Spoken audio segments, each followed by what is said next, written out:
Bonjour à tous, on se retrouve aujourd'hui pour cette vidéo et vous savez, la semaine dernière, je vous ai parlé de faire attention avec les mises à jour de Mac OS X, le nouveau Mac qui va arriver pour octobre-novembre comme chaque année. Et comme chaque année, on est bloqué avec Recordbox et les drivers, souvent d'ailleurs.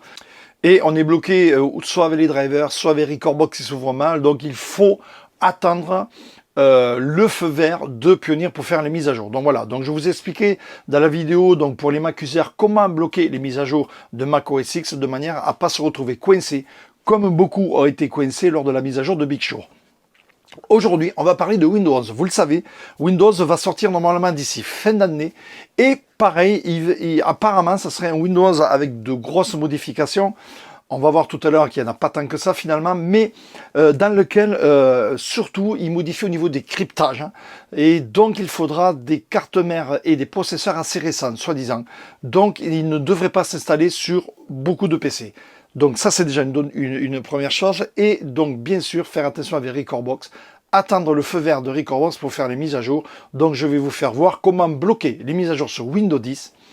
Les deux manières les plus faciles à faire et qui marchent ma foi plutôt pas mal. Je les utilise. Donc, on va voir tout ça dans cette vidéo. Windows 11, comment il se présente, comment bloquer les mises à jour de Windows 10 pour pas avoir Windows qui s'installe tout seul et se retrouver bloqué. Et surtout, à la fin de la vidéo, j'ai réussi à installer Windows en virtuel sur mon Mac. Et vous allez voir un peu comment ça se présente et les quelques nouveautés. Pas mal du tout, il faut le dire. Allez, on y va tout de suite.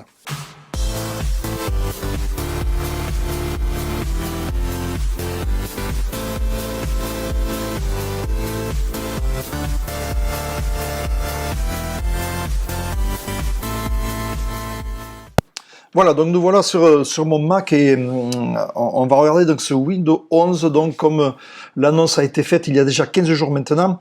Donc Windows 11 à sortir fin d'année normalement et notamment il ne sera fonctionnel que sur des PC assez récents.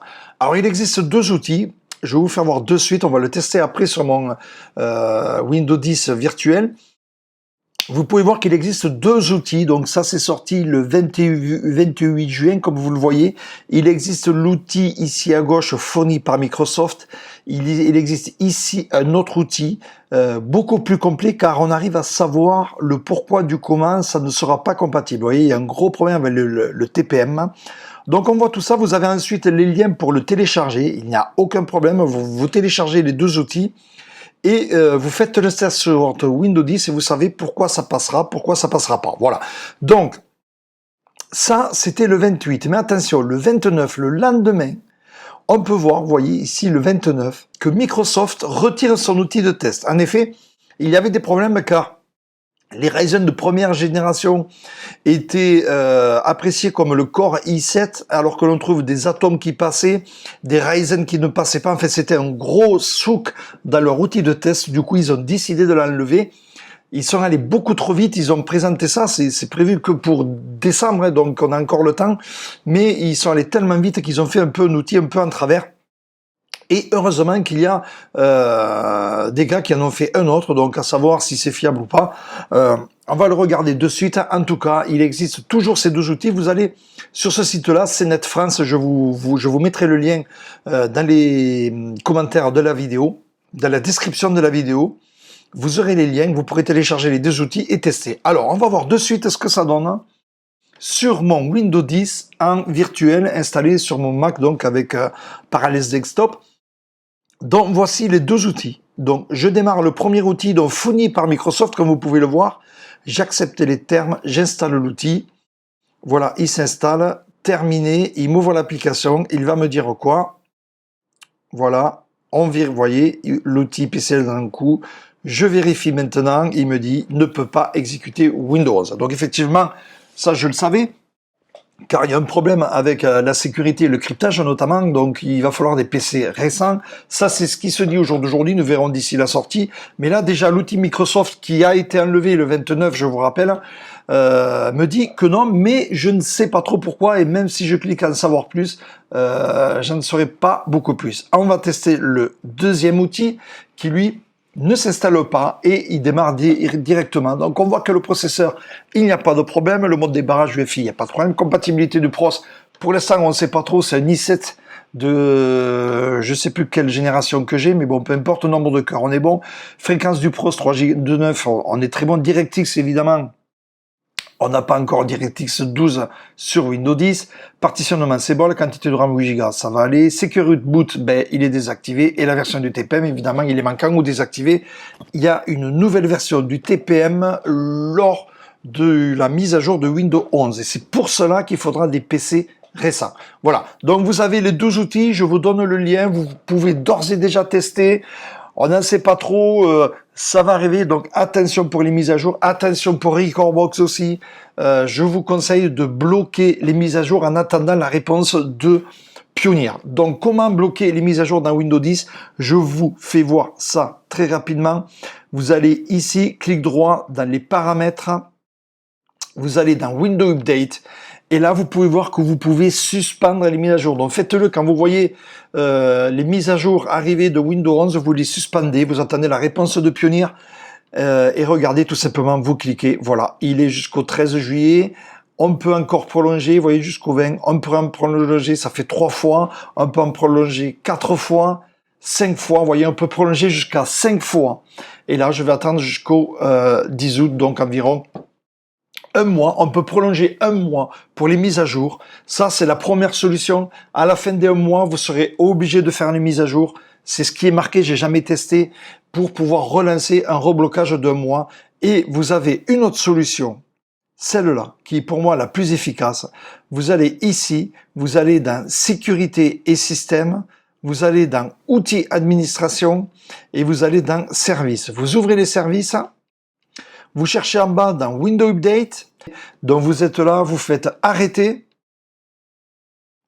Ici, vous désactivez et vous appliquez. À partir de là, il ne vous demandera plus de mise à jour du tout et vous pourrez le réactiver à volonté. Bien sûr, comme j'ai fait tout à l'heure, vous allez là. Quand vous voyez que le Windows est assez stable, quand vous voyez que Pioneer nous a donné l'autorisation de faire la mise à jour, vous l'activez en automatique ou en manuel, peu importe, appliquer, et là, je démarre mes mises à jour. Voilà, à partir de là, je pourrai faire mes mises à jour. Voilà, vous avez vu les deux manips pour bloquer les mises à jour sur Windows 10 en attendant l'autorisation de Pioneer. Donc, je vous refais voir la première. Vous allez dans Paramètres, Windows Update, et vous pouvez suspendre ici les mises à jour en appuyant. Voilà, bon là je l'ai déjà fait, je vous rappelle, je suis bloqué jusqu'au 10 août. Voilà, donc maintenant on va aller faire un petit tour et on va aller voir du côté de Windows 11 comment il se présente. J'ai réussi à l'installer sur mon Mac grâce à des petites modifs à faire et on va regarder très rapidement, on va survoler ce Windows 11. Voilà, alors de quoi est composé Windows 11? Donc, je vous rappelle, je l'ai virtuel sur mon MacBook Pro. Donc on peut voir que au niveau des icônes, c'est maintenant au milieu. Donc pour éteindre, on fait ici et ici. C'est pas mal fait. Bien sûr, les icônes, on peut se retrouver de la façon originale. Vous voyez, je mets à gauche, là ils partent à gauche. Voilà. Voilà. Ou façon Mac, donc on les retrouve au milieu. Quoi de neuf? Au niveau des écrans, on a cette nouvelle icône pour changer de bureau si on veut mettre plusieurs bureaux. Ici, on a des widgets, donc il faut être connecté. Mais voilà, ils ont sorti ces widgets beaucoup plus complets que les premiers widgets qu'on avait à Vista. Un peu comme ceux qu'on a sur Mac ici, vous voyez. Voilà, des widgets avec ce que vous voulez en fait dedans. Qu'est-ce qu'on a encore? Au niveau des icônes, les icônes sont différentes. Vous voyez, des transferts, images, documents, windows, musique. Hein. Voilà, j'ai pas trop approfondi. Un truc qui est assez intéressant, c'est le placement des fenêtres. Vous voyez, quand on a plusieurs fenêtres d'ouvertes. Par exemple, vous voyez, ici, j'ai 3 fenêtres d'ouvertes. Il me suffit de rester là. Et ici, donc, j'ai 3 fenêtres. Je fais le choix. Donc, je décide d'avoir le navigateur à gauche. Je le mets à gauche. Et ensuite, il me propose de mettre les autres où je veux. En cliquant dessus, vous voyez, voilà, ça se fait pratiquement tout seul. C'est pas mal fait du tout. Si j'ouvre une 4e fenêtre, par exemple, j'ouvre la corbeille, là je me retrouve avec 4 fenêtres. Donc je fais mon choix des 4 fenêtres, je veux la corbeille en haut à gauche, voilà, il me la met à gauche. Et ensuite, j'ai plus qu'à placer ce que je veux dans mes endroits où je veux. Donc voilà, ça c'est plutôt sympa. Voilà, quoi de neuf après? Un nouveau store, a priori, rangé différemment. J'ai pas approfondi parce que c'est vrai que je m'en sers pas trop. De là, c'est vraiment une présentation de base de Windows 11. Et ce qui vous intéresse le plus, est-ce que Recordbox 6 fonctionne? Donc, je l'ai installé et on va voir ça de suite. Donc, attention au niveau driver, évidemment, je peux pas tester. Le branchement du DDJ1000, je ne peux pas tester. C'est une machine virtuelle, je vous le rappelle, installée sur mon MacBook Pro. Donc, au niveau des drivers, bien sûr, ça ne correspond pas. Et puis, de toute façon, Windows 11 va sortir pour décembre, fin d'année. Donc, au niveau des drivers, c'est pas encore tout à jour. Mais qu'est-ce qu'on peut voir? On peut voir que Recordbox 6 fonctionne dessus. C'est déjà une bonne chose. Et même les icônes, comme vous pouvez le voir, les icônes couleurs fonctionnent. Donc, c'est quand même déjà un bon début. Vous voyez, on a toutes les icônes couleurs. Nickel. Tout fonctionne très bien. Même, vous voyez, ça marche. Bon, bien sûr, au niveau des drivers et du son, on est... je peux pas vous dire pour l'instant, mais déjà, on voit que Recordbox bosse et passe là-dessus. Voilà. Quoi de plus? Voilà, j'ai fait un tour très rapide donc, de ce qu'il y a. La fonction recherche ici, plus complète que celle d'avant. Voilà, donc ils ont amélioré. Il n'y a pas, au niveau visuel, à part l'icône au milieu, les nouvelles formes couleur des icônes. Après, il n'y a pas grand-chose qui change. Apparemment, ça serait surtout au niveau sécurité et du cryptage. À voir, à surveiller. Donc, je vous ai fait voir pour bloquer les mises à jour de Windows 10. Attendez le feu vert de Pioneer avant de l'installer. Eux feront des tests à longueur de temps avec les drivers, avec les contrôleurs. Ils ont tout ce qu'il faut chez eux. Voilà, donc attendez, soyez patients. Vous faites comme moi, vous l'installez sur une machine virtuelle. Ça vous permet de voir un petit peu comment ça va se présenter le truc. Mais voilà, attendez. Voilà, donc vous avez vu les installations, vous avez vu comment se présente Windows 11, vous avez vu comment bloquer Windows 10, comment bloquer les mises à jour de Windows 10 de manière à pas se retrouver embêté. Mais bon, pour l'instant, comme vous l'avez vu, Recordbox fonctionne sur Windows 11. Donc attention, on va voir, j'ai pas tout testé, j'ai pas branché mon contrôleur, j'ai rien testé de tout ça. Effectivement, c'est une version bêta de Windows 11, donc on se méfie, mais déjà, Recordbox s'ouvre et fonctionne. Donc à voir, à surveiller, mais un conseil, bloquez vos mises à jour Windows, attendez le feu vert de Pioneer, et comme ça, vous n'aurez pas de problème. Voilà, on se retrouve très bientôt pour une autre vidéo. Merci.